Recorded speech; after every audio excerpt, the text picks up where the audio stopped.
The sight of a top spinning may bring back fond memories for those of us whose childhoods were punctuated by this traditional children's game. Many of us can remember when boys competed for bragging rights by making their top spin the longest.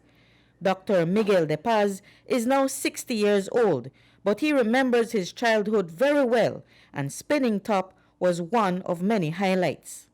I could remember the top being red, white, and blue with a sharp point, and we used to change it so that we could gamma meaning poke the other guy's top or try and split the top that was on the ground.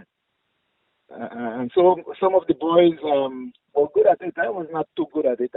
The art of getting a good spin is knowing how to wind the string around the top. We wrap from the bottom of the top to the head, so it was upward, sort of upward. But yes, we had to do a first loop on the head of the top, and then once we had it wrapped, we would unleash it with a sudden jerk, a hand movement. No, we make that hand movement outwards, and then we bring it inwards, and then that would unleash the card and allow the top to spin.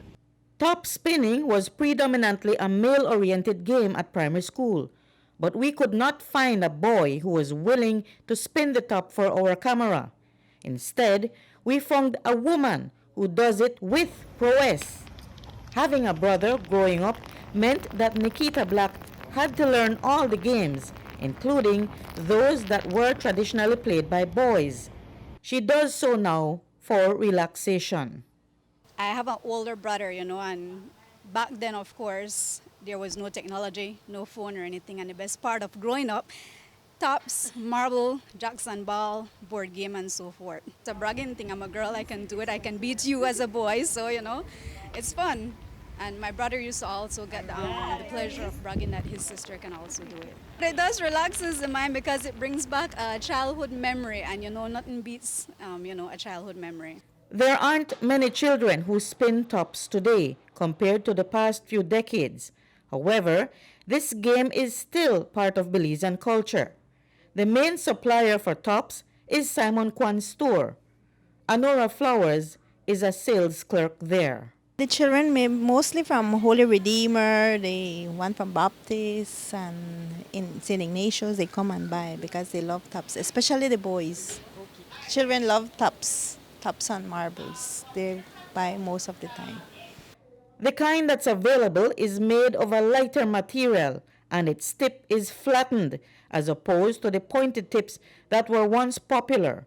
Flowers says they spin just as well. I find that when I pick one up, it's not as heavy as the top that I used to know about in my day. Does it still spin as good? Do you know anything about that? Yes. You want me to spin one for you?